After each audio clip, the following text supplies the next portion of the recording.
ദൈവനാമം മഹത്വപ്പെടട്ടെ.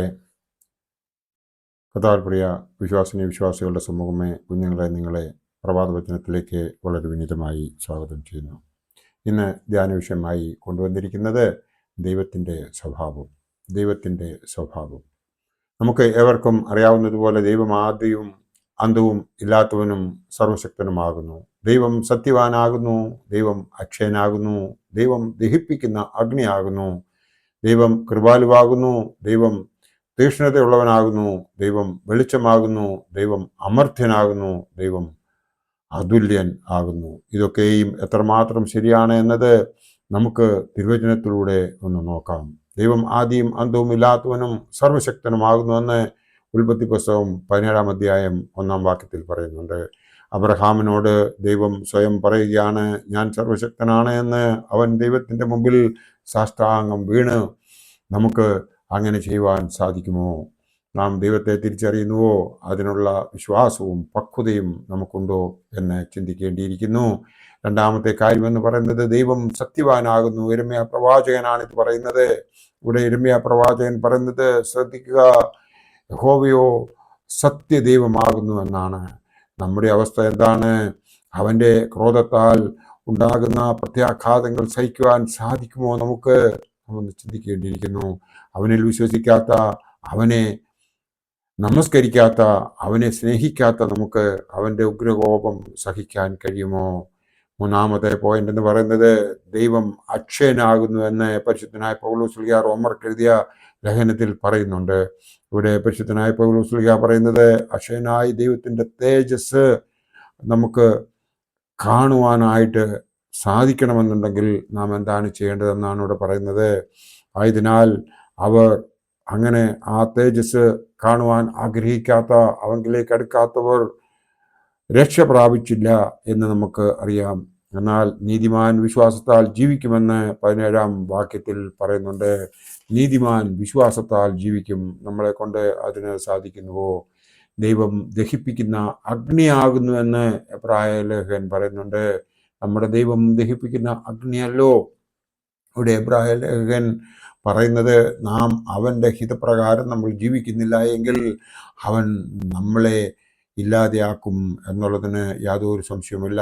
കാരണം നമ്മൾ ജീവനുള്ള ദൈവത്തെയാണ് സേവിക്കുന്നതെന്ന് നമുക്ക് ഏവർക്കും അറിയാം. ആയതിനാൽ നമ്മുടെ അന്തരങ്ങളെ തിരിച്ചറിയുന്നവനായ കർത്താവ് നമുക്ക് വേണ്ടിയിട്ട് അനുഗ്രഹങ്ങൾ ചൊരിയുവാനും കൃപാവരങ്ങൾ നൽകുവാനും തയ്യാറായിരിക്കുമ്പോൾ അവൻ്റെ തൃപാദത്തിൽ നാം നമ്മെ തന്നെ സമർപ്പിക്കുന്നില്ല എങ്കിൽ അതൊന്നിനും നമ്മൾ യോഗ്യരായിരിക്കില്ല എന്ന് മാത്രമേ അവസരത്തിൽ ഞാൻ നിങ്ങളെ ഓർപ്പിക്കുവാൻ ആഗ്രഹിക്കുന്നു. ദൈവം കൃപാലുവാകുന്നുവെന്ന് പുറപ്പാട് പുസ്തകത്തിൽ പറയുന്നുണ്ട്. യഹോവ മോശയോട് അരുളി ചെയ്യുന്നതാണിത്. മോശ 2 കൽപ്പലകളിലും എറിഞ്ഞു പൊട്ടിച്ചതിന് ശേഷം അവൻ്റെ മുമ്പിൽ നിൽക്കുമ്പോൾ അരുളി ചെയ്ത വചനമാണ്, നീ ഇനിയും ആ 2 കൽപ്പലകൾ ചെത്തിയുണ്ടാക്കി അതുമായിട്ട് വാ, ഞാൻ നിനക്ക് 2ാമത് എഴുതിത്തരാമെന്ന് പറയുന്നു. അവൻ കൃപാലുവാണെന്നുള്ളതിൻ്റെ 1ാമത്തെ ഉദാഹരണമാണത്. 6ാമത്തെ കാര്യമെന്ന് പറയുന്നത് ദൈവം തീക്ഷ്ണതയുള്ളവനാണ് എന്ന് യോശുവ പ്രവാചകൻ പറഞ്ഞിട്ടുണ്ട്. യോശുവ ജനത്തോട് പറയുന്ന ആ ഭാഗം നമ്മൾ വായിക്കുമ്പോൾ 24-ാം അധ്യായം 19 മുതൽ വായിച്ചു നോക്കുമ്പോൾ നമുക്ക് മനസ്സിലാകും.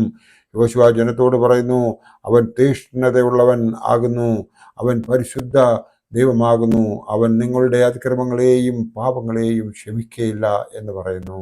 7ാമത്തെ കാര്യമെന്ന് പറയുന്നത് ദൈവം വെളിച്ചമാകുന്നു എന്ന് യോഹന്നാൻ ശ്ലീഹ പൊതുവിന് എഴുതിയ 1-ാം ലേഖനത്തിൽ പറയുന്നുണ്ട്. ഇവിടെ യോഹന്നാൻ ശ്ലീഹ ദൈവത്തെക്കുറിച്ച് പറയുന്നതാണിത്, ദൈവം വെളിച്ചമാകുന്നുവെന്ന്. അടുത്ത കാര്യം 8ാമത്തേത് എന്ന് പറയുന്നത് ദൈവം അമർത്യനാകുന്നു. പരിശുദ്ധനായ പൗലോസ് ശ്ലീഹ തിമോത്തിയോസിന് എഴുതിയ 1-ാം ലേഖനത്തിൽ ഇതിനെക്കുറിച്ച് പറയുന്നുണ്ട്. ഇവിടെ പൗലോസ് ശ്ലീഹ തിമോത്തിയോസിനോട് പറയുന്നത് ദൈവത്തെക്കുറിച്ച് എന്താണ് എന്ന് പറയുന്നത്, നിത്യരാജാവായി വാഴുന്നവനാണ് അവന് എന്ന് എടുത്തു പറയുന്നുണ്ട്. 9ാമത്തെ കാര്യമെന്ന് പറയുന്നത് ദൈവം അതുല്യനാണ് എന്ന് പുറപ്പാട് പുസ്തകത്തിൽ പിന്നെയും പറയുന്നതായി നമുക്ക് കാണുവാൻ സാധിക്കും. ഇവിടെ യഹോവ മോശയെ പറഞ്ഞ് ഏൽപ്പിക്കുന്ന തിരുവചനമാണ് നാം കണ്ടത്. കേട്ടാൽ ഞെട്ടുന്ന തിരുവചനം ദൈവത്താൽ നടപ്പായതാണ്. ഇതുവരെ നാം കണ്ടത് ദൈവത്തിൻ്റെ സ്വഭാവമാണ്. അത് മുഴുവനും വിവരിക്കാൻ ആരെക്കൊണ്ടും സാധിക്കുകയില്ല. 9 മാത്രം ഇവിടെ ഞാൻ എടുത്തു പറഞ്ഞു. അവ തിരിച്ചറിഞ്ഞ് അവങ്കിലേക്ക് നോക്കുകയാണ് നാം ചെയ്യേണ്ടത്. സങ്കീർത്തനം 34:5 പറയുന്നത്, അവങ്കിലേക്ക് നോക്കിയവർ പ്രകാശിതരായി, അവർ ലജ്ജിച്ചു പോയതുമില്ല എന്നാണ്.